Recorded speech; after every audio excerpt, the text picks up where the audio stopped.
रोहिणी नदी, जिसको यहाँ की नेपाल की गंगा बोलते हैं। और यही नदी के कारण सिद्धार्थ गौतम बुद्ध जो थे, सिद्धार्थ थे पहले, बाद में गौतम हुए। यहाँ से ही उनका जो सफर शुरू हुआ है। दो गांवों के बीच में झगड़ा था इसी नदी के कारण। उस पार के लोग कहते कि हमें पानी चाहिए और इस पार के लोग कहते थे हमें नदी का पानी चाहिए। और इस नदी के पानी की 3 साल तक झगड़ा चला।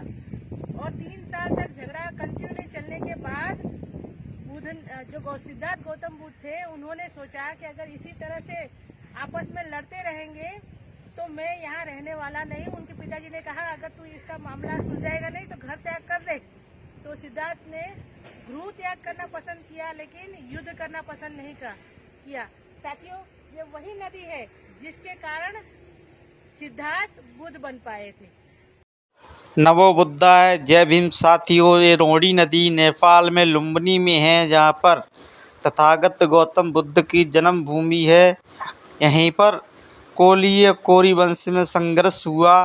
वह संघर्ष पानी की वजह से होता था। कोली वंश के लोग कहते थे पहले पानी हमें चाहिए, कोरी वंश के लोग ये कहते थे पानी हमें पहले चाहिए। दोनों को बीच में इसी बात को लेकर झगड़ा होता था, जिसमें काफ़ी नुकसान होता था। शारीरिक नुकसान होता, मानसिक नुकसान होता था, आर्थिक नुकसान होता था, लोगों की हत्याएं हो जाती थी।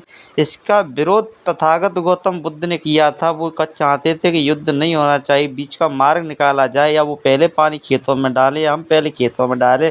लेकिन इस बात को उनके पिताजी ने बिल्कुल स्वीकार नहीं किया। उनके पिताजी ने कहा कि ये युद्ध के लिए तैयार हो जाओ या गृह का त्याग कर दो। तो तथागत गौतम बुद्ध ने युद्ध करने से मना कर दिया और घर त्याग करने का वचन लिया। और घर छोड़ कर के उन्होंने इतना ज्ञान प्राप्त किया कि संसार तथागत गौतम बुद्ध के नाम से जाने जाते हैं।